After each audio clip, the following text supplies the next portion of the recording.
It's probably not the image he wants to project, but Tupac Shakur, a nominee for an NAACP Image Award, is in trouble again. The rap singer and actor was arrested for allegedly helping a friend, a woman, at the Parker Meridian Hotel in Midtown Manhattan. Shakur is in New York filming a new movie entitled Above the Rim. I look guilty. On January 12th, he's expected to be in an Atlanta courtroom for allegedly slapping a fan. On January 25th, there's a hearing in Texas involving a state trooper who was shot by a man listening to Tupac Shakur's lyrics. And Tupac Shakur himself has been accused of two police officers in Atlanta.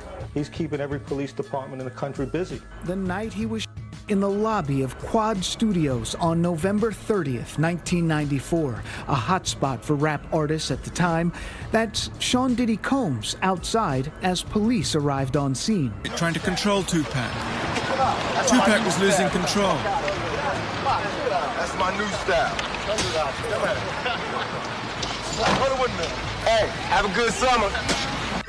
Nah, when I beat up the directors to Menace to Society, let me tell the whole world. All right, tell them how you did with that. These chump, punk, slump, you know what I'm saying? You'll have a chance to come here and rebuttal. No, they won't. They better come now. Check this out. They fired me, but did it in a roundabout punk snitch way. So I caught them on the streets and beat they behinds. You know what I'm saying? Okay. I just want to say, Judge, that as far as the remorse, I have a great deal of remorse.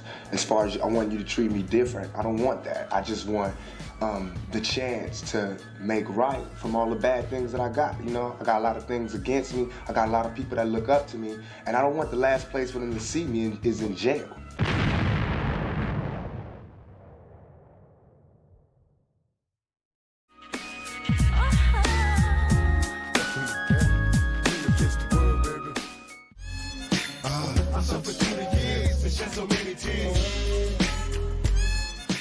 The year is 1995. Tupac is serving a prison sentence in Clinton Correctional Facility in Dannemora, New York, after being found guilty of something I'm not sure that I can even say on YouTube, but if you know, you know.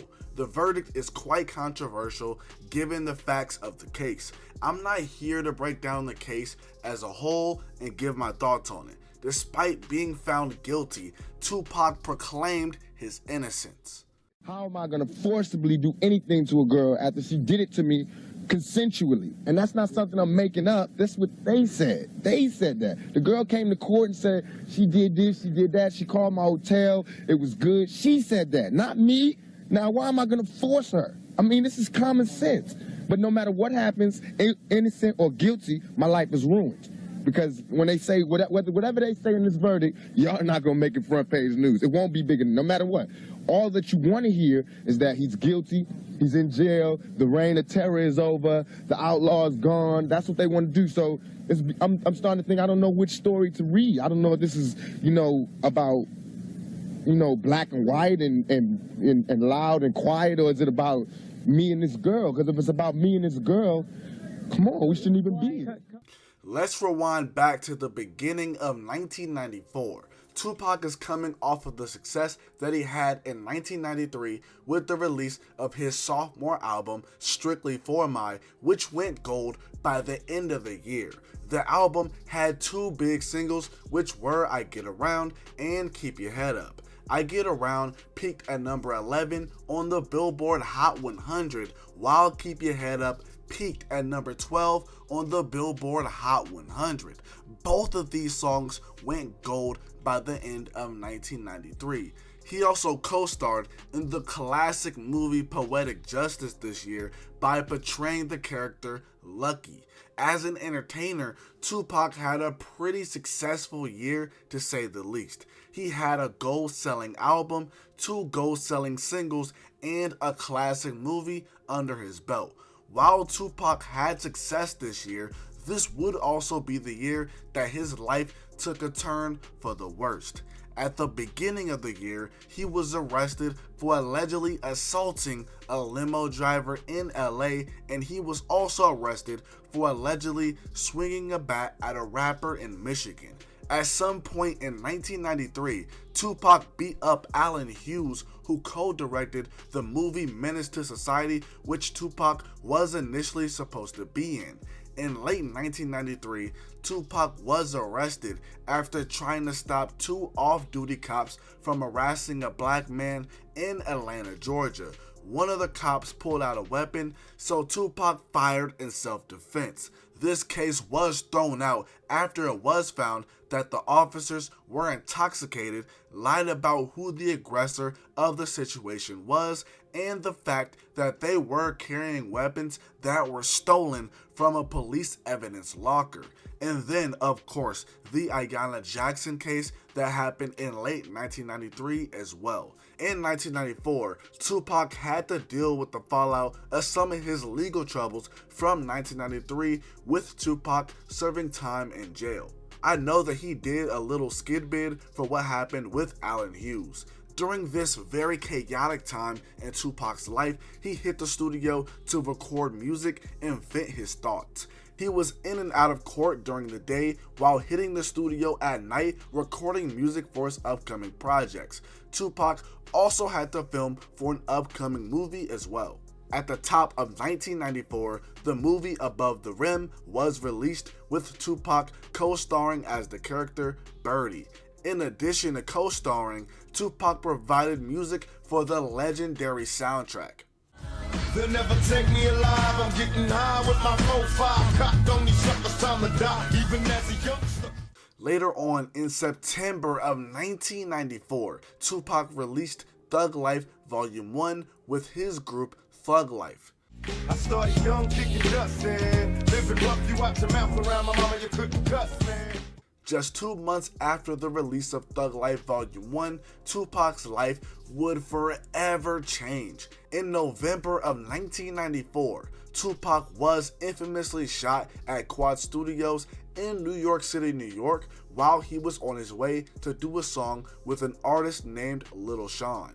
Pac was shot 5 times in the lobby of the studio after being robbed of $40,000 worth of jewelry. He ultimately survived his injuries, but he was never the same after this incident. He suffered from PTSD and experienced paranoia. He would wake up screaming in cold sweats after having nightmares of the robbers coming back to finish the job. These nightmares and paranoia led to Tupac having to switch hospitals even after having the Fruit of Islam protect him.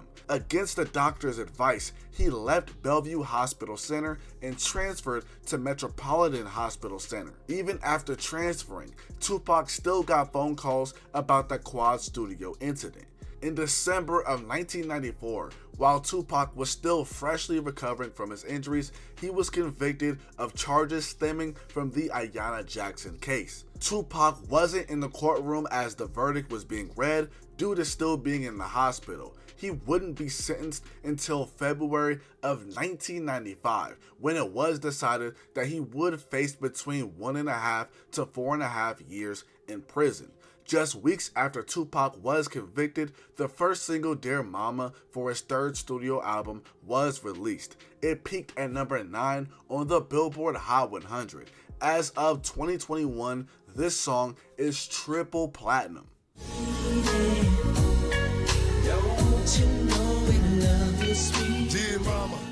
The very next month in March, Me Against the World was released. It topped the Billboard 200, selling over 240,000 copies in its first week and went double platinum by the end of the year. Upon accomplishing this feat, Tupac became the first artist ever to have a #1 album while serving a prison sentence. Me Against the World was a highly requested video that you guys wanted me to break down, and I figured why not save it for my birthday, which is hopefully the day that I'm dropping this. I don't normally drop videos on Saturdays, but I always try to drop something special on my birthday for you guys. But the taste of success for Tupac was bittersweet due to the situation that Tupac was in. He had to sit in a prison cell for several months before he could be on the outside again. A haunting fact about this album is that Tupac spoke a lot of the things into existence regarding this album. Tupac was going through a lot with his legal issues and controversies, like when he spat at news reporters in 1994. But on Me Against the World, Tupac raps about getting shot and going to jail. He rapped about this before the Quad Studio incident and before he was convicted. After the Quad Studio incident, he was in the hospital, so he couldn't record. A song like Death Around the Corner speaks volumes because Tupac was probably paranoid while making the track, but not to the level as he was after he was shot. Multiple different track lists that Tupac made are available to see online, which have different sequencing and or songs that did not make the cut. For example, the song Hard For Her was initially planned for the album. I ain't got no time. I gotta keep mine. I keep my mind on my loop. I'ma shoot every time and ain't no way. There's a whole backstory to this which involves Death Row Records, but Snoop Dogg was penciled in to feature on it, but this song did not end up making the cut. Years later in 1997, another version of the song called Life So Hard appeared on the soundtrack to the movie Gang Related. Out on Bail is another song that was penciled in for this album. I've seen that originally it was meant for the Thug Life album, but the song was deemed to be too controversial.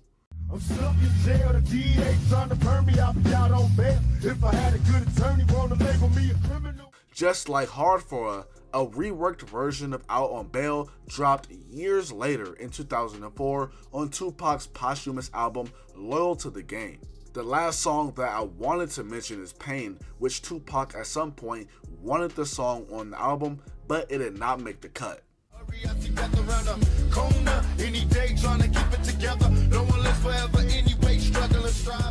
The album starts off with the intro, which consists of news reports of the controversies that affected Tupac's life leading up to the release of Me Against the World. This really set the tone for the album, and it perfectly fades into the following track, If I Die Tonight. Now, like I said in the first part, when talking about this album, Tupac said that he made it before the Quad Studio shooting and before he got locked up.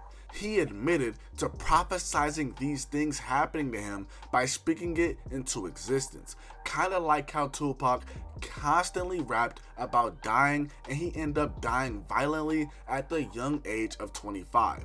Literally a year after he released this song, If I Die Tonight. The thing is that Tupac did not fear death, which is evident by the intro of the song, which is done by Tupac's stepbrother, Mo Preem. He says that a coward dies 1,000 deaths while a soldier dies but once. This is an allusion to Shakespeare, who served as a major influence to Tupac. Tupac always referred to himself as a soldier, as he was not afraid to die.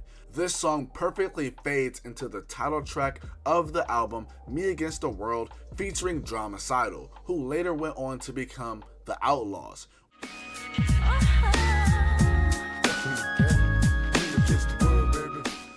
When speaking about the album, Tupac called it deep and reflective. He compared it to a blues record detailing all his fears and what kept him up at night. People thought that he was living well and doing good, but this was not the case at all. He poured out his emotions on this album and his mindset on why he thought it was truly him against the entire world.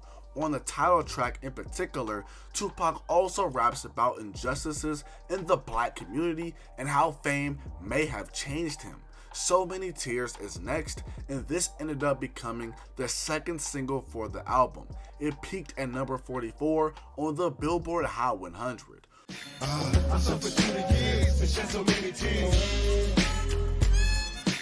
On this track, Tupac details how many tears that he has shed over the years, from losing close friends to the troubles that date back to his childhood. This is one of the tracks where Tupac refers to being in jail, which he wasn't when this song was recorded.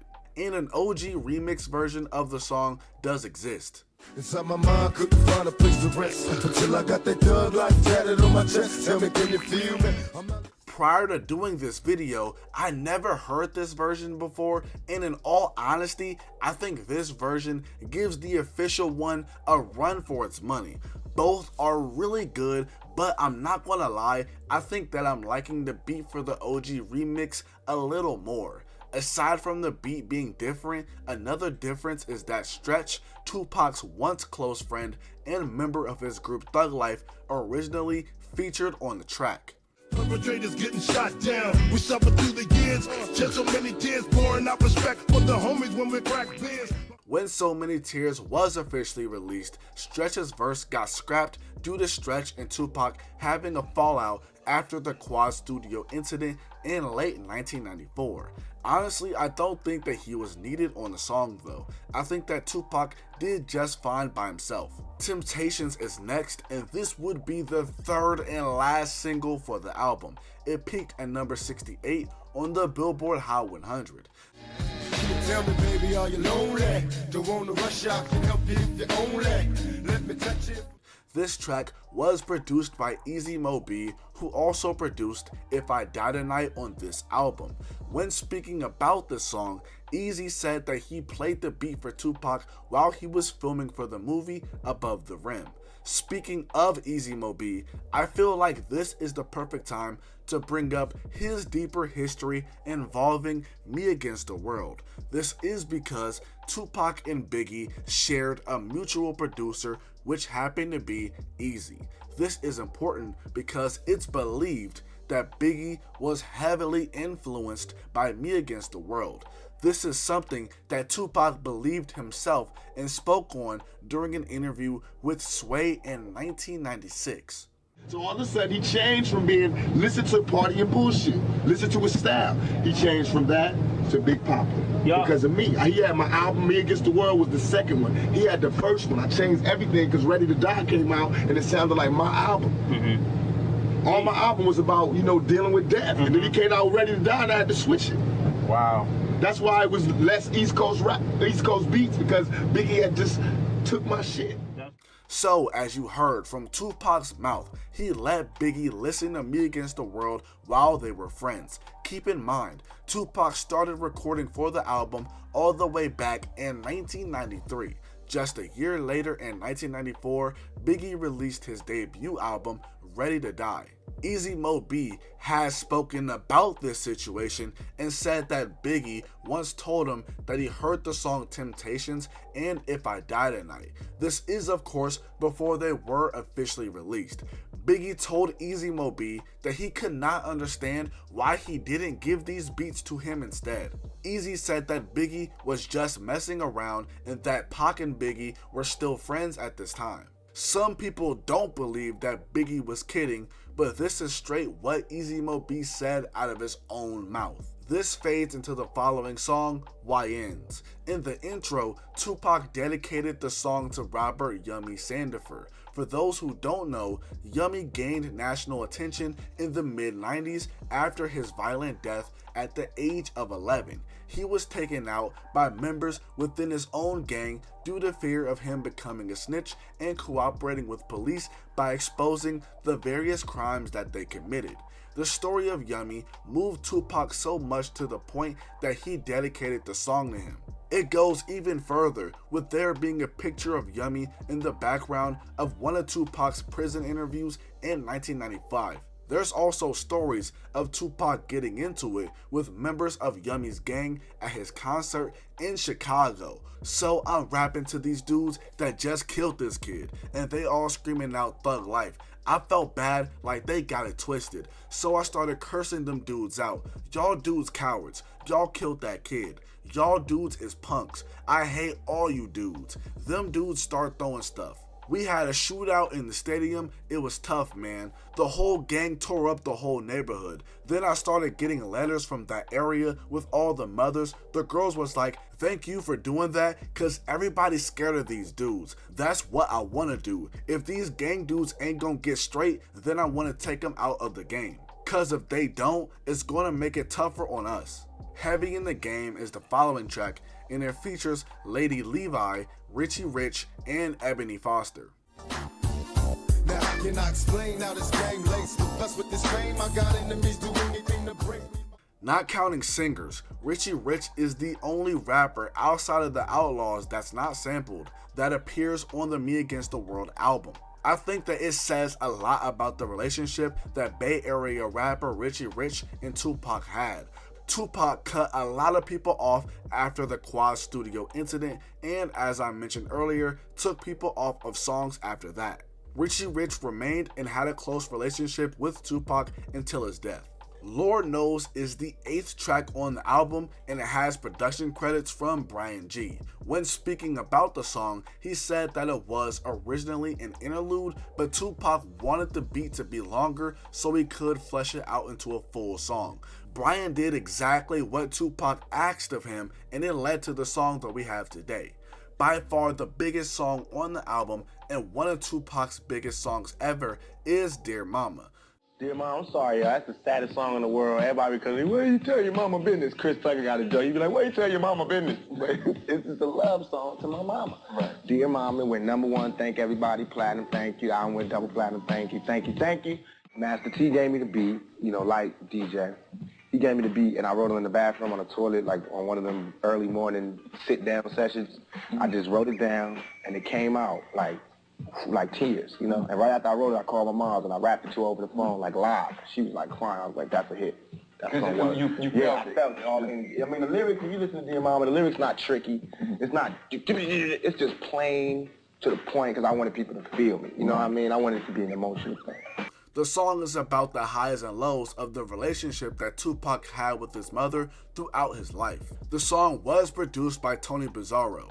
In an interview, he said that Tupac sourced the sample for Dear Mama, which is the song In All My Wildest Dreams by Joe Sample.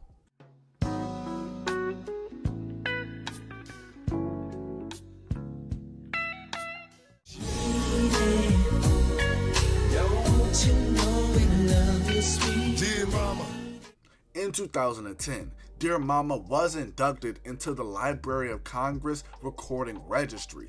This registry is supposed to preserve culturally, historically, or aesthetically significant works. Upon being inducted, the song became the 3rd hip-hop song ever to accomplish this feat. The first 2 were Fear of a Black Planet by Public Enemy and The Message by Grandmaster Flash and the Furious 5. When Dear Mama was honored by the Library of Congress, Tupac's mother Afeni said that they could have chosen any song that Tupac had done, but she was honored that they chose Dear Mama. The song was relatable to a lot of mothers out there, which adds to its significance. It Ain't Easy is the 10th track on the album, and on this track, Tupac literally speaks his incarceration into existence. Tupac referenced this song in an interview while he was locked up and said that he spoke things to existence down to the part that the judge would not let him out on bail initially. Can You Get Away follows this, and this song is reportedly about Lisa Left Eye Lopez. At the time, she was in a relationship with NFL player Andre Rison.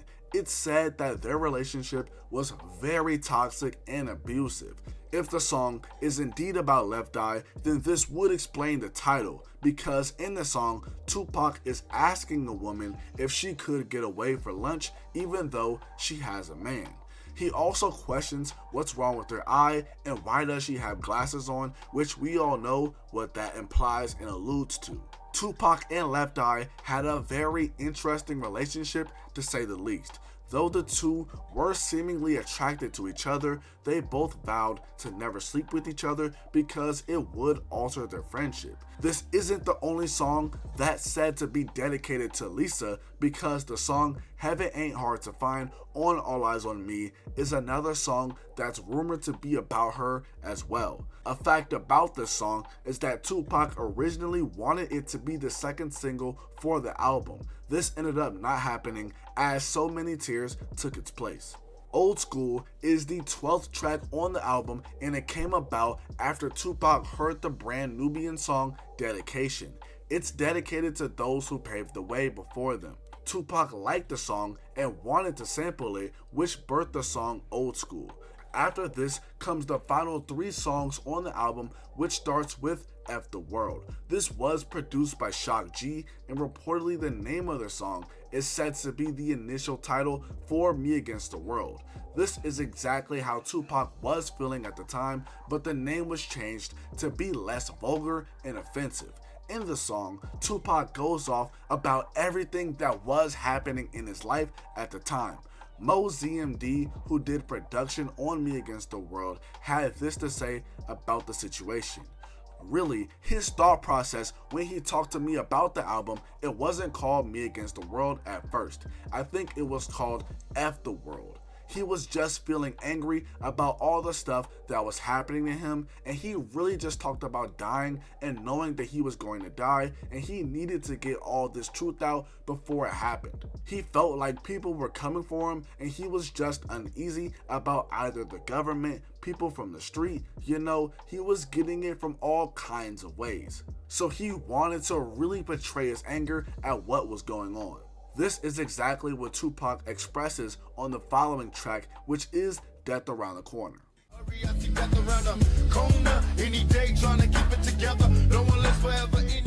As the title of the song says, Tupac felt that death was only around the corner for him. This song is a continuation of Tupac's paranoia and mind state throughout the making of this album. Finally, the last track on the album is Outlaw, which features Dromicidal, which, as I said earlier, went on to be known as The Outlaws. This song was produced by Mo ZMD. In an interview, he talked about the 11-year-old on the intro of the song who went by the name of Ra Ra. This is a kid that Tupac knew from New York who used to be down with him. Keeping it real, nigga, or what? Keeping it real. How old are you, nigga? I'm 11. Cause all I see is murder. Ra Ra's mom took issue with him being on the song, which led her to sue Mo, but he informed her that he had nothing to do with his inclusion to the song. Also, when talking about the song, Mo said that he sent a demo of some songs for Tupac to listen to. Tupac liked most of the tracks, but one really stood out to him. This was what went on to become Outlaw.